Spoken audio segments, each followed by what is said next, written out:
Bámiṣé ìpàdé àdúrà lédè Yorùbá pọ́nbélé. Abániṣe.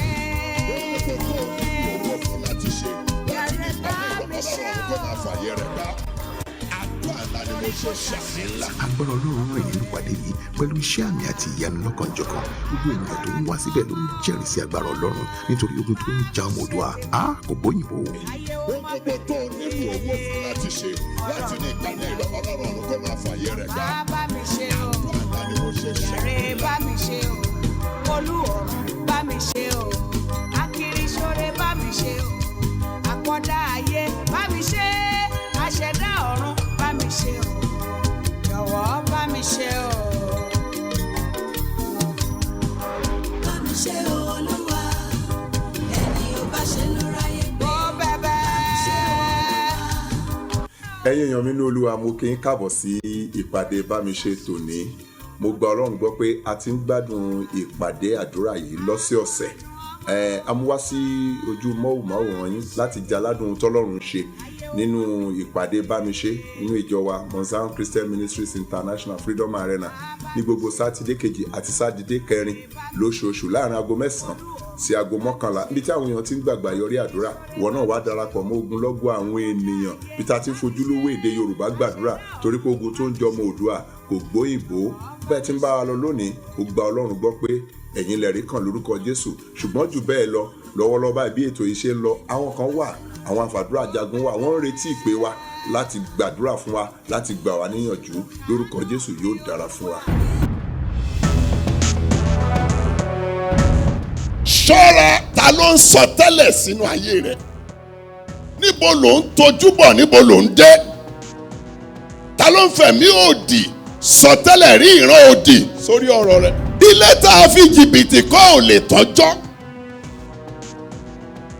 Bẹ́ẹ̀dì tá a fowó jìbìtì rà, ó wá lò ńlá lè egun lé ọ. Bí ìpìlẹ̀ bá wọ́, ìparí ò lè tọ́. Bí ìpìlẹ̀ ò bá dára, ìparí ò lè sunwọ̀n. Bí ìkorò bá wà nínú ìpìlẹ̀, ìparí ò lè dùn. Ẹ̀ṣẹ̀ a máa ba ìpìlẹ̀ jẹ́. Ẹ̀ṣẹ̀ a máa ba ìpìlẹ̀ jẹ́. Ṣùgbọ́n lónìí, kọ́rọ̀ rẹ̀ tó yíwọ́. Mo sọ ní orúkọ Olúwa, Ọlọ́run aláàánú yóò dá sí ọ̀rọ̀ rẹ̀. Mo sọ fún ẹnìkan jò ní, má sọ pé o wá fàṣẹ nílùú yìí mọ́. Bó bá lọ wá fàṣẹ, Ọlọ́run ó fún ọ níṣẹ́ láti fà. Iṣẹ́ mo wá fà, ó fà á.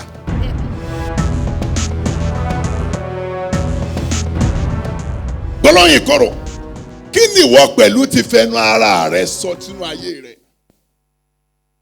Ìjẹ́sẹ̀ yìí kọ́ ni ó pa mí báyìí. Ọlọ́run sì sọ fún Mósè, Numbers 14:28. Ó ní wí fún àwọn èèyàn yìí pé ohun tí èmi gbọ́ tán sọ létí mi lèmi ó ṣe. Ó dé ìlú òyìnbó, àṣà táwọn èèyàn ń dá òun ni pé London is hard. Wọ́n náà ń sọ bó bá ló hard yóò hard o. Mo sọ fún ẹnìkan jò ní, má sọ pé o wá fàṣẹ nílùú yìí mọ́. Bó bá lọ wá fàṣẹ, Ọlọ́run ó fún ọ níṣẹ́ láti fà. Iṣẹ́ mo wá fà, ó fà á. Hallelujah. Gbólóhùn ibi ó ń ba ìpìlẹ̀ ọ̀pọ̀lọpọ̀ jẹ́. Wọ́n mọ̀ níròyìn ayọ̀ fún ọ. Ìwé ẹkún Jeremiah orí 3 ẹsẹ̀ 17. Lamentation 3:37. Ó ní ta ní sọ̀rọ̀ tí sì ṣẹ nígbà tí Ọlọ́run kò pàṣẹ rẹ̀. Gbogbo ọ̀rọ̀ oró àṣẹ, gbogbo ọ̀rọ̀ ìkorò tó lè ti jáde sínú ayé rẹ̀, sínú iṣẹ́ rẹ̀, sínú ìgbéyàwó, sínú òwò, síwájú sílùú òyìnbó tó wà láti ìbẹ̀rẹ̀ pẹ̀pẹ̀. Lónìí lórúkọ Jésù, ẹ̀jẹ̀ Jésù kó máa parẹ́. Mo ní kó máa di asán. Ṣàmì dáadáa. Ohun karùn-ún tó ń ba ìpìlẹ̀ jẹ́, òun ni àṣìṣe àti àfọwọ́fà. Àṣìṣe òbí, àṣìṣe ti ara wa, àṣìṣe. Ìyá Jábésì ló pe Jábésì ní ìbànújẹ́. Jọ́ tó ń sọ lórúkọ. 1 Chronicles chapter 4 verse 9. 1 Chronicles 4:9. Ó pè, Bíbélì sọ pé Jábésì ṣìṣe ọlọ́lá ju àwọn arákùnrin rẹ̀ lọ. kí ló jọ lọ́lá nínú ìbànújẹ́?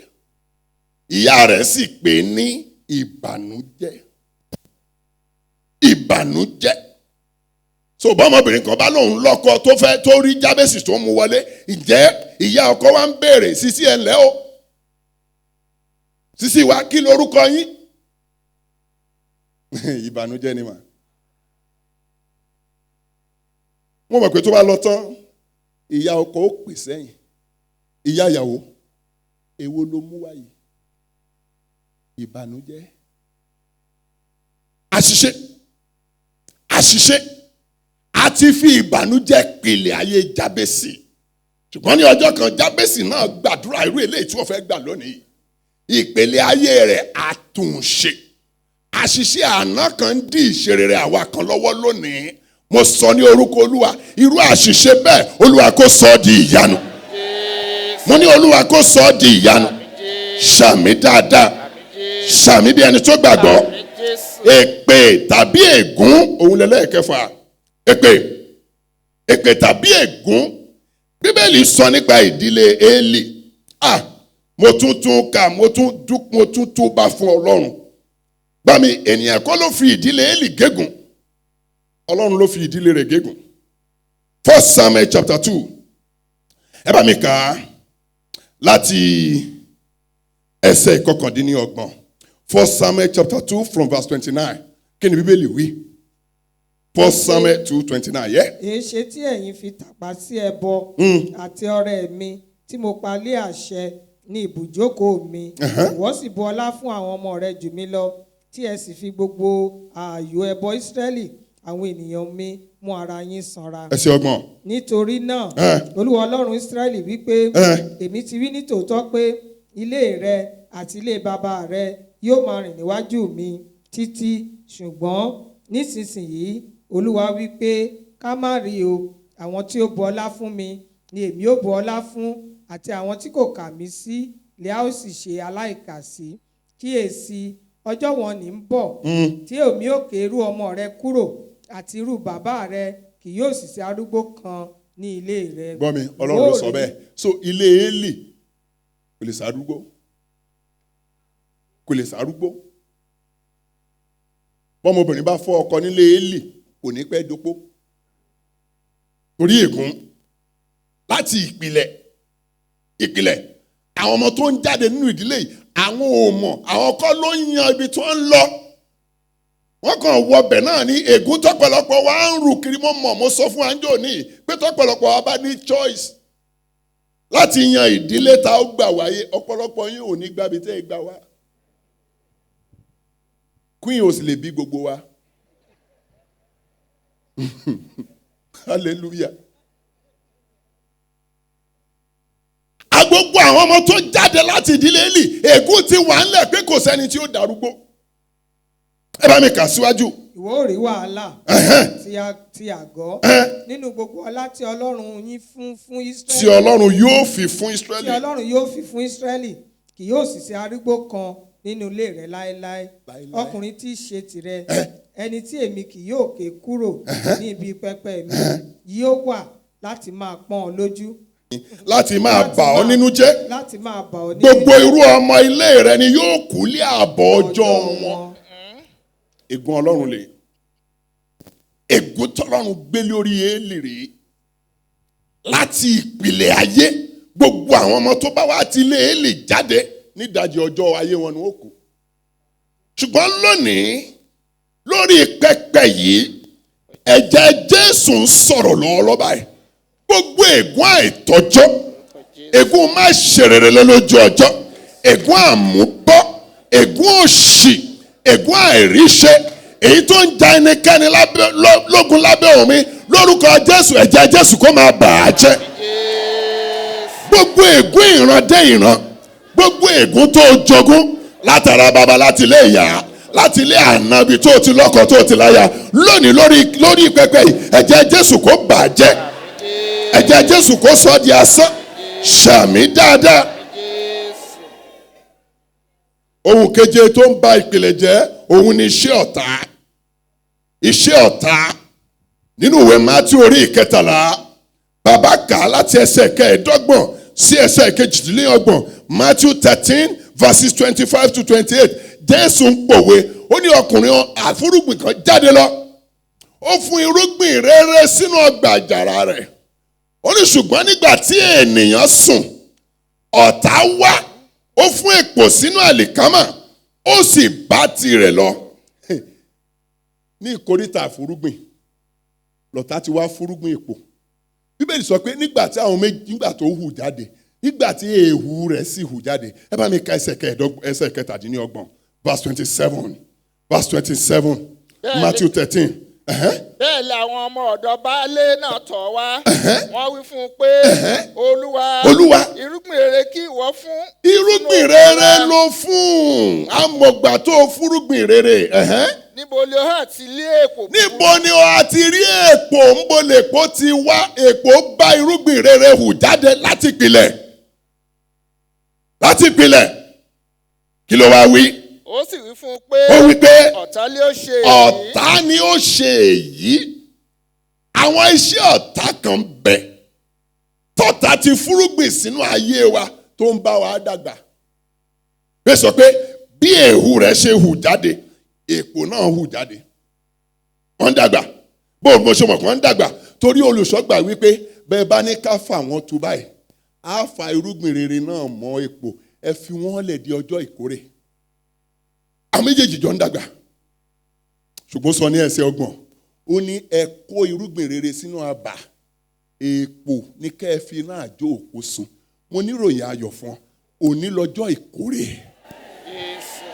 Gbogbo èpò gbogbo irúgbìn tó ń so ìkorò tó ń so ìdíwọ́ tó ń so àìsàn tó ń so ìnira èyí tó ti ń bá ọ dàgbà bọ̀ láti ìpìlẹ̀ ayé rẹ lónìí ọwọ́ Ọlọ́run kó máa fà wọ́n tú lórúkọ Jésù kó máa jóná sọnù torí Jésù wípé ìwé Mátíù orí 15 ẹsẹ̀ 13 ó ní gbogbo igi kíbi tí bàbá mi ò gbìn a ó fà á tú ti gbòǹgbò tí gbòǹgbò lónìí ọwọ́ Ọlọ́run kó máa fà wọ́n tú iná Ọlọ́run kó máa jó wọn run ṣàmì dáadáa àwọn iṣẹ́kíṣẹ́ kan ń bẹ tó ń ṣe lòdì sí ìpìlẹ̀ ayé wa àwọn iṣẹ́ babaláwo àwọn iṣẹ́ wòlíì èké àwọn iṣẹ́ mèrè iṣẹ́ àjẹ́ ọ̀pọ̀lọpọ̀ wa ká tó bí wa ó lójú ibi tó ń tojú bọ̀ ó lójú àwọn iṣẹ́ tá a ti ṣe àájò lẹ́lòmíì lóhun bá lọ jẹ́bẹ́tẹ́ la gbélé lọ́wọ́ ẹlòmíì nínú wa àwọn àṣejẹ́ àwọn àgbékàkiri àwọn gbẹ́rẹ́ àwọn ohunkóhun tọ́ta fi sí wa lára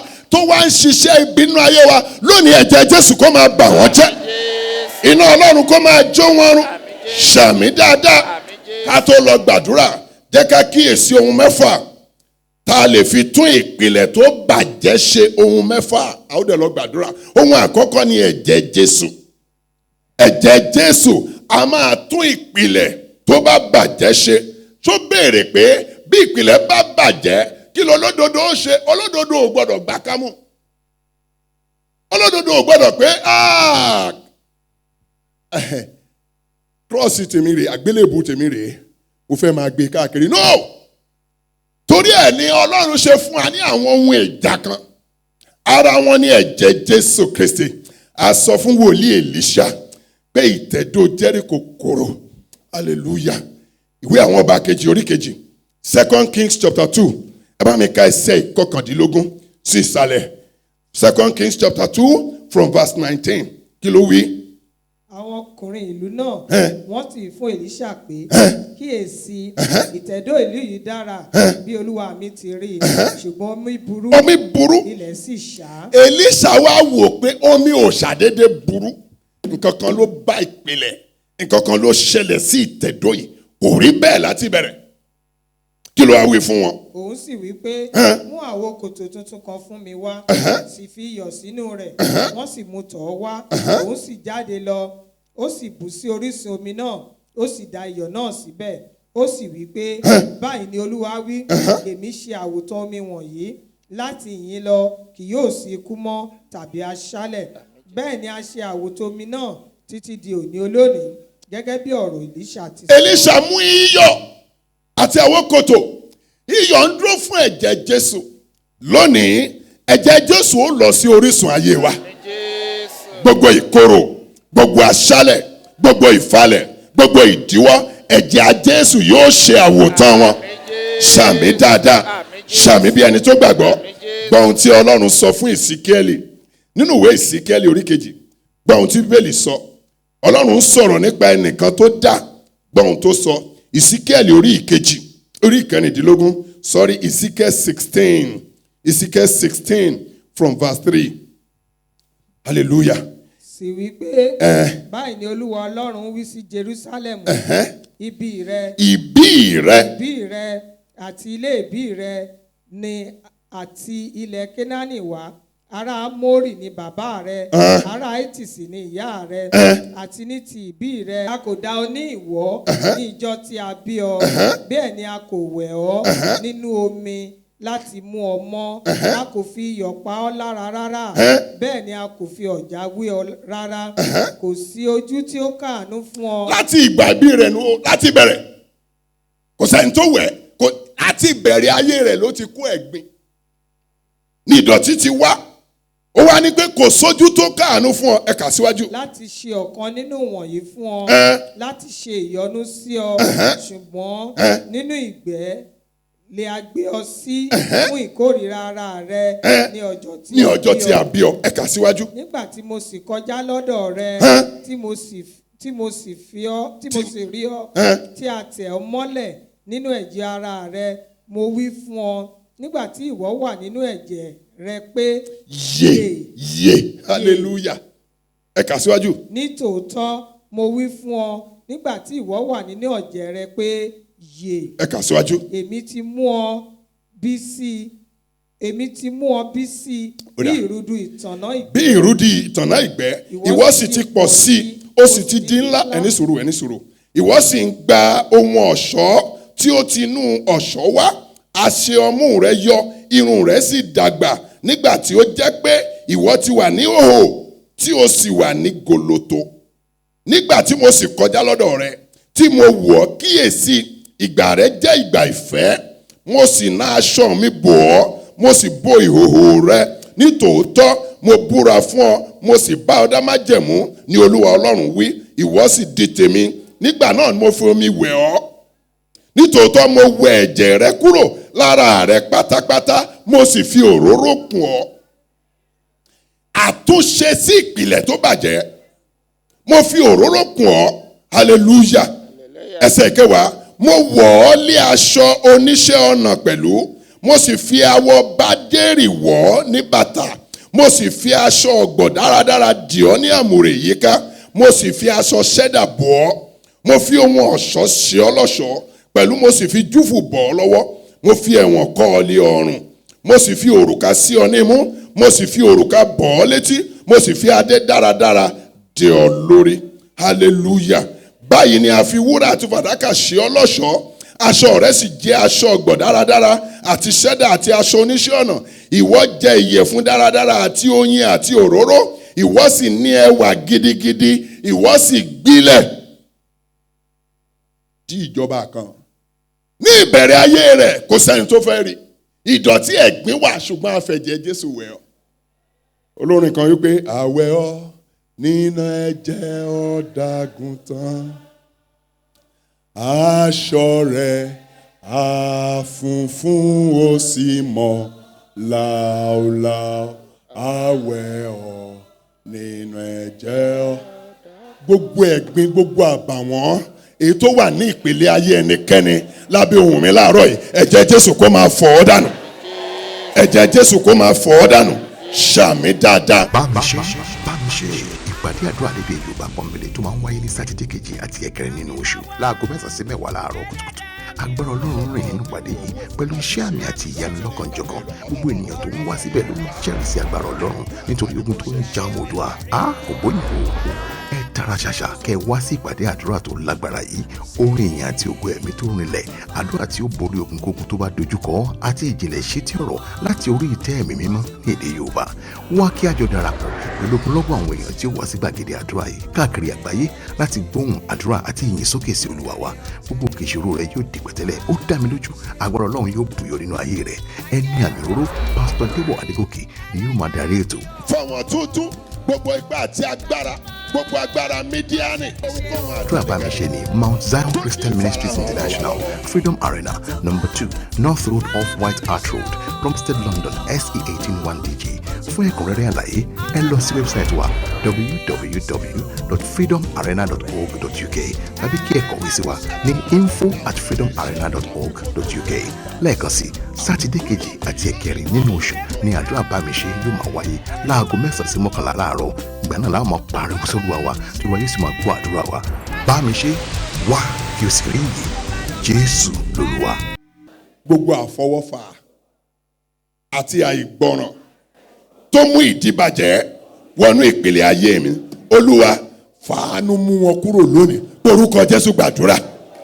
Ọlọ́run alágbára, gbogbo àfọwọ́fà, gbogbo àìgbọràn tó mú ìdíbàjẹ́ wọnú ìpele ayé mi, ìpele ayé aya mi táwọn ọmọ mi, ìpele owó ìgbéyàwó iṣẹ́ ìránṣẹ́ wa, Olúwa fi àánú rẹ mú wọn kúrò lónìí. Fàánú mú wọn kúrò. Fi àánú rẹ mú wọn kúrò. Fi àánú rẹ mú wọn kúrò. Yes, yes. Reposoto ye kerebo shande ye. Zifro posete ye. Lamaraba shanda ya baba. Zifro posete ye. Jésù Kristi Olúwa wa. Jésù Olúwa wa. Bọ́mi, olórí burúkú ni Sátánì. Ibikíbi tó bá ti sọ àsọtẹ́lẹ̀ tí ò bá ọ̀rọ̀ Ọlọ́run mu fún ayé rẹ, lẹ́sẹ̀kẹsẹ̀ kọ̀. Sọ pé I reject it. Sá máa èmi kọ́ mo ní mi ò béèrè àsọtẹ́lẹ̀ lọ́wọ́ yín mọ́. Because Sátánì àfẹ́ ká sọtẹ́lẹ̀ ibi iṣẹ́. Àwọn dímọ̀nì kan bẹ tó ń gbé káàkiri. Ṣùgbọ́n kò gbàdúrà tó wáyé. Lamentation 3:37 ó ní ta ní sọ̀rọ̀ tí ṣẹ. Nígbà tí Olúwa pàṣẹ rẹ̀ sọ pẹ̀lú mi gbogbo àsọtẹ́lẹ̀ ibi tó fa ìkorò sínú ayé mi, sínú iṣẹ́ mi, sínú ìgbéyàwó mi, sínú ìrìn àjò mi, Olúwa sọ wọ́n di asán lónìí. Fi ẹ̀jẹ̀ rẹ̀ sọ wọ́n di asán. Orúkọ Jésù gbàdúrà. Gbogbo àsọtẹ́lẹ̀ ibi tó fa ìkorò sínú ayé mi, sínú ayé aya mi, sínú ayé àwọn ọmọ mi, sínú iṣẹ́ ìránṣẹ́, sínú ìgbéyàwó mi, sínú ìrìn àjò ayé wa, Olúwa fẹ̀jẹ̀ rẹ̀ sọ wọ́n di asán lónìí. Sọ wọ́n di asán, sọ wọ́n di asán, sọ wọ́n di asán, sọ wọ́n di asán. Gbogbo àsọtẹ́lẹ̀ wòlíì èké, yes, yes, yes. Gbogbo àsọtẹ́lẹ̀ ẹnikẹ́ni, gbogbo àsọtẹ́lẹ̀ àwọn ikọ̀ Sátánì tó fa ìkorò, tó fa ìdíwọ́, tó fa ìfalẹ̀ sínú ọ̀rọ̀ mi, sínú ìrìn àjò mi, sínú ọ̀rọ̀ aya mi, ọ̀rọ̀ àwọn ọmọ mi, ìgbéyàwó wa, iṣẹ́ ìránṣẹ́ wa, Olúwa fẹ̀jẹ̀ rẹ̀ sọ wọ́n di asán.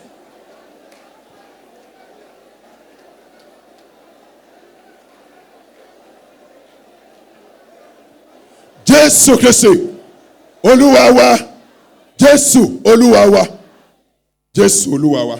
Sọ fún Ọlọ́run gbogbo gbólóhùn ibi tí ẹnikẹ́ni tàbí èmi ti kálára mi ti sọ sí ìpele ayé mi, Olúwa sọ wọ́n di asán lónìí. Orúkọ Jésù gbàdúrà.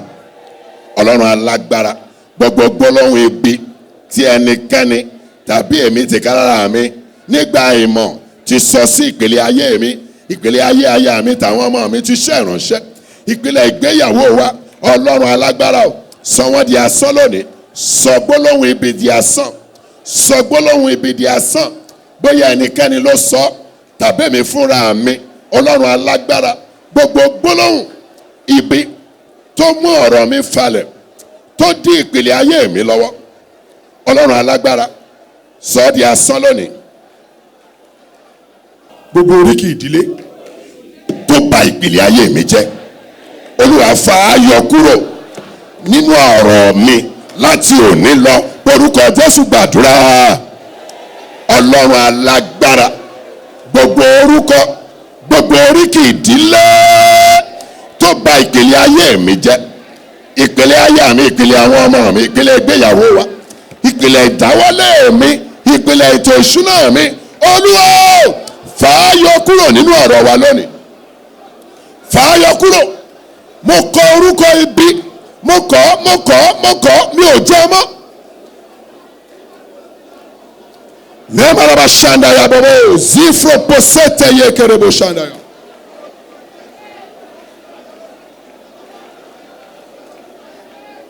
Jésù Kristi Olúwa wa. Jésù Olúwa wa. Àwọn ọmọ ìdílé Élì wọ́n ń délé ayé bá ègún ni. Ó gbàgbé pé Ọlọ́run sọ pé láéláé, wow, láéláé kì yóò sí arúgbó kan ní ilé rẹ. Láéláé. Ègún gbọ́dọ̀ torí rẹ bàjẹ́ lónìí.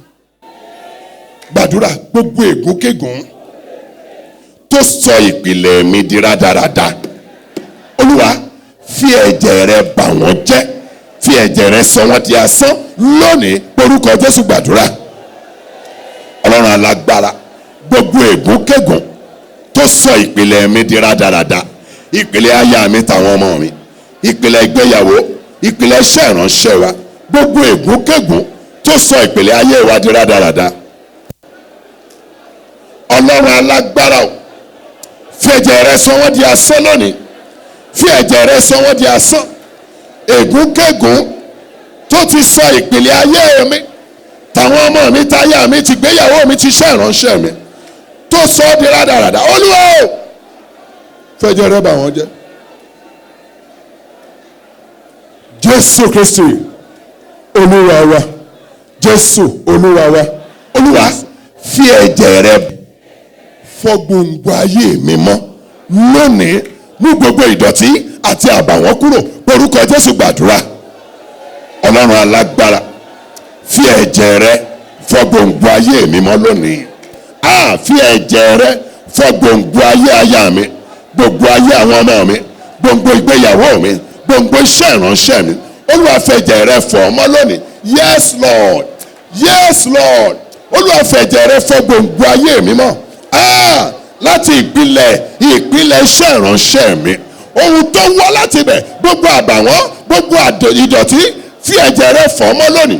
Fi ẹ̀jẹ̀ rẹ fọ gbòǹgbò iṣẹ́ ìránṣẹ́ mi mọ́. Fi ẹ̀jẹ̀ rẹ fọ gbòǹgbò ìgbéyàwó mi. Fi ẹ̀jẹ̀ rẹ fọ gbòǹgbò ayé aya mi, gbòǹgbò ayé àwọn ọmọ mi. Mú gbogbo àbàwọ́n kúrò, mú gbogbo ìdọ̀tí kúrò.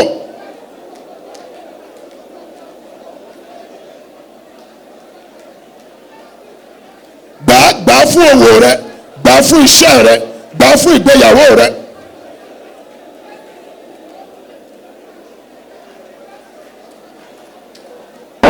Jésù Olúwa wa. Èlíṣà mú iyọ̀ àti àwokòtò, ó mú lọ sí orísun bí tí odò tí ń sun ìkorò sí ilẹ̀ Jẹ́ríkò. Fẹ́ kó gbàdúrà. Olúwa mú ẹ̀jẹ̀ rẹ lọ sí orísun ibi tí ìkorò, ìfàlẹ̀, ìpọ́njú, àmúbọ́ tí ń sun wọnú ayé mi. Dí gbogbo ẹ̀ pátápátá lónìí, fẹ̀jẹ̀ rẹ dì orúkọ Jésù. Gbàdúrà Ọlọ́run alágbára mú ẹ̀jẹ̀ rẹ lọ sí orísun ibi tí ìkorò, ìfàlẹ̀, ìpọ́njú, àmúbọ́ tí ń sun wọnú ayé mi, wọnú ayé aya mi, wọnú ayé àwọn ọmọ mi. Ibi tí ìkorò, ìpọ́njú, àmúbọ́ tí ń sun wọnú iṣẹ́ ìránṣẹ́, ìgbéyàwó mi, ẹbí mi. Ó lọ fẹ̀jẹ̀ rẹ dí gbogbo ẹ̀ pátápátá lónìí. Fi ẹ̀jẹ̀ rẹ ṣàwòtán. Jésù Kristi Olúwa wa. Hallelujah. Mo lérò pé a ti gbádùn ìpàdé tònídọ́ba. Mo gbà pé a ti gba àdúrà. Ọlọ́run tó ń gbàdúrà ní Freedom Arena, ó ti gbàdúrà díẹ̀ náà. Ẹ̀rí rẹ̀ ló kù. Mo ń retí ẹ̀rí rẹ̀. Bẹ́ẹ̀rì bá ti ń dé, jọ tẹ̀ wá láago láti sọ ẹ̀rí rẹ̀. Bàbá sì nílò àdúrà tàbí ìgbaniníyànjú lórí àwọn kókó iṣẹ́ ìránṣẹ́ tá a ṣe lónìí. Àwọn àfàdúrà jagun wà ní inú ọ́fíìsì wa lọ́wọ́lọ́wọ́ báyìí tó ń retí ìpè rẹ̀. Tẹ̀ wá láago. A ó gbàdúrà fún ọ, a ó sì gbà ọ́ níyànjú. Pàápàá jùlọ ẹ darapọ̀ mọ́ wa nínú ìjọ wa ibi tá a ti ń ṣe ìpàdé yìí ní sátidé kejì àti sátidé kẹrin láàrin aago 9 sí aago 11. Yóò dára fún wa lórúkọ Jésù. Bàbá wa nílò odidi iṣẹ́ ìránṣẹ́ tá a gbọ́ tán lónìí. A lè pe aago, a tẹ̀ wá láago lórí fóònù nọ́mbà tó wà ní ojúmọ́wòmọ́wòrán wa. Wọ́n ó ṣàlàyé fún wa bá ó ṣe ríra. Yóò dára fún wa lórúkọ Jésù. Mo gbàgbọ́ pé ẹ gbádùn ètò tòní. Fún àdúrà àti gba gbogbo iṣẹ́ ìránṣẹ́ tòní, ẹ kàn sí wa lórí aago 0208-317-0829 0208-317-0829. Ẹ sì lè darapọ̀ pẹ̀lú wa nínú ìpàdé ìbánisẹ́ àkànṣe àdúrà tí a máa ń ṣe ní sátidé kejì àti ẹ̀kẹrin nínú oṣù ní ilé ìjọsìn wa ní Mount Zion Christian Ministries International, Freedom Arena, ẹ pàdé wa lọ́sẹ̀ tó ń bọ̀ ní orí ètò bá mi ṣe. Ẹ pàdé wa, a ó máa retí yín. Jésù lolúwa. bá mi ṣe o akiri